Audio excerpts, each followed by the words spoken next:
This is it. Our lunch for today with Lola. So, ayan na siya guys, ang aming tanghalian ni Lola. Na ang aming ulam na menudo at pritong isda. So, si Lola, nabigyan ko na siya, inuna ko siya kasi gutom na nagpupokpok ng lamisa. So, kaya ganyan na lang ang naiwan sa aming menudo. Ayan na guys, kakain na kami ni Lola. Ay, si Lola kumain na talaga. Pero ako, ayan, kukuha pa lang ako. So, ayan ang aming pritong isda. Siyempre, hindi nawawala yung aking appetizer. May appetizer ako guys. Papakita ko sa inyo. Yan siya ay tinatawag na dayok or bagoong yan. Na tuna. Yung ano ba ng tuna? Yung bituka ng tuna. Yan ang dala ko galing Pilipinas na binigay sa akin ng aking kapatid. Ginawa niya, nilagyan niya ng luya at saka bawang. Maraming bawang nilagay niya kaya ang bango. Gustong gusto ng mga kaibigan ko. Tapos ayan, nilagyan ko siya ng kalamansi. Kasi mas masarap nito, kalamansi ang ilalagay. So ayan, ang aking kalamansi juice. Yung kalamansi juice naman, ay binili ko lang yan dito sa Philippine Store. Kasi minsan lang kasi dito yung kalamansi na fresh. Kung makakita ako ganyan, bumibili ako. Pero malimit lang dito yung kalamansi na fresh. So, bumili ako ng sabote. So, ayan. Kakain na kami. Ayan, kakain na pala ako. Kasi si Lola kumain na eh. Ayan, habang yung aking isda. Maya na ako si Lola bibigyan ng isda. Kasi si Lola, nakapokus siya sa kanyang karne. Pero bibigyan ko rin yan mamaya. So, let's eat guys. Ang aming tanghalian. Ayan. Ang sarap ng aming ulam menudo with pritong isda. So, more kasi kami dito, more ulam kaysa kanin. Kasi si Lola, hindi siya maraming kanin kinakain, kundi mas maraming ulam. Ganon sila dito sa Taiwan. More gulay, ulam, kaysa kanin. Kunti lang ang kanin nila. So, ayan. Mas marami pa nga yung kanin ko eh, kasi meron akong bagoong. Siyempre maalat. More kailangan ng maraming kanin. Pero, hindi naman yan gaanong marami kasi parang isang cup lang yan. O, diba? So, habang kumakain, ayan, tingin-tingin lang kayo sa akin, guys. Ginunguya ko pa. Ginunguya ko pa yung aking kinakain. Ang sarap ng pritong isda ba? Sa totoo lang. Tapos sausaw mo sa dayok. Ang sarap. Konti lang yung aking kanin. Diet daw ako eh.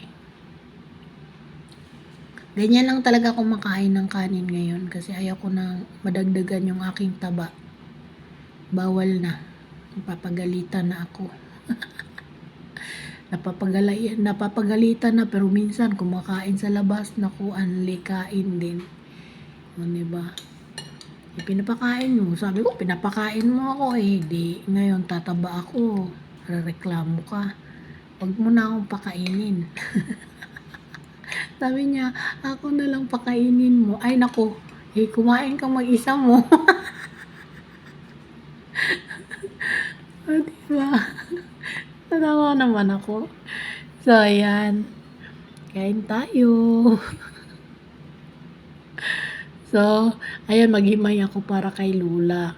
Kasi si Lola kasi, Bawal yan kumain na diretso sa kanyang sa na bibigyan mo na siyang isang buo kasi kakainin niya pati tinik. Kaya hinihimayan ko siya. So, ayan na guys. Gusto niya rin kumain ng isda. Pero kailangan himayan mo kasi pag nagkuha yan, nako, pati buto yan, kakainin niya. Yung mga tinik, nako. Baka problema ko pa. So, ayan. Bibigyan ko rin siya. Nakapokus kasi siya sa kanyang karne eh. Kaya inano ko na lang siya, hinimayan ko na siya. So, yan. Kain-kain lang tayo. Mahilig kasi kami dito sa ulam. Pero hindi naman gaanong pinaalatan. Kaya pwede lang siyang papakin. Pinapapak lang namin yung yung ulam. O, diba? Konti lang kami kumakain ng kanin eh. Kaunti lang. Kasi bawal ang more kanin dito. Kaya ayan. Marami silang sinasabing hindi daw maganda na more rice than gulay. Ang gulay ang mas marami, tsaka ulam. Ganyan sila dito. Pinapapak lang nila yung mga ulam dito. Karne, manok yan. Tapos konti lang yung kanin nila. Tsaka gulay. Ganyan sila dito sa Taiwan. More gulay, tsaka ulam. Tapos konti lang yung kanin. Mga 3 kutsara lang sa kanila, tama na yun. Ang Pilipino hindi pwede ng 3 kutsara lang, pero sila okay lang sa kanila yun. O, diba? Tayo hindi tayo pwede na 3 kutsarang kanin lang. Sila dito tayo talaga, nako, isang bandihadong kanin. O, diba?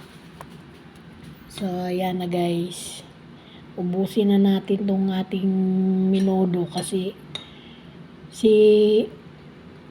wala na tayong kanin. May naiwan pa kaming 3 hiwa na pritong isda para sa gabi na yan. Tapos may menudo pa naman na iwan. Hanggang sa gabi na rin yan. So, kaya ako magluto dito, tanghalian, diretso hapunan na yun. Pero pag walang sabaw, sa gabi, nagagawa ako ng soup para kay Lula kasi hindi siya pwede na walang soup. So, ayan.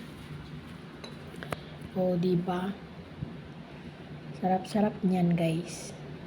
Basta, naubos na nitong aking menudo kasi nagpapapak na lang ako ng menudo ko eh. O, diba? Merong binigay sa akin. Nakapag-sharon ba? Nakapag-sharon ako ng salad. O, diba? May salad ako na pang himagas na inday. Ang sarap.